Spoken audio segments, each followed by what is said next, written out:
All right, we're going to solve the following equation when b equals 3. So what we're going to do here is we're going to substitute in for when b equals 3. I'm going to erase this just so I have a bunch of space to work with. So that, I'm going to erase this just so I have a bunch of space to work with. All right, now, so we're going to replace all of the things for when b equals 3. So all of those b's we're going to put in 3.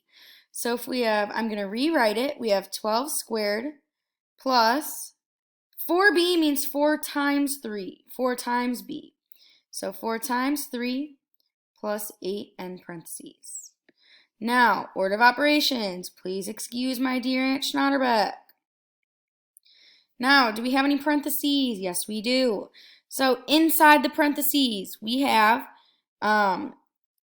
inside these parentheses, do we have any parentheses in there? Nope. Any exponents in there?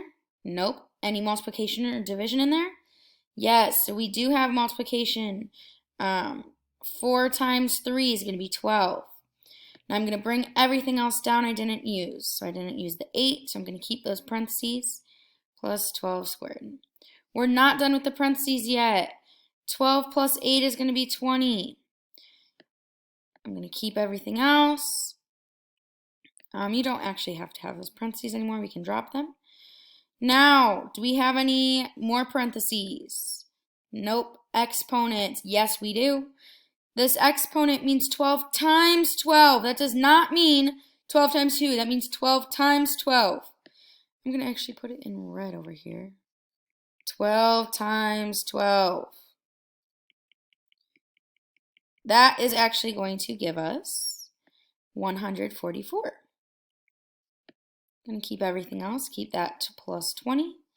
And 144 plus 20 is going to be 164. 164. All right, that's going to be it for that one. So 164. Do your best to type in things in the computer. If you want to, this part, you can do 12, and then that caret. It's the key, you hold shift, and then the 6. So that caret is the shift, and then 6. I'll actually write that. The caret is the shift, then 6. So shift 6. All right, let's go ahead to that next side. Again, I'm going to erase this so I have a little bit more space to work with, and so that we don't get confused there.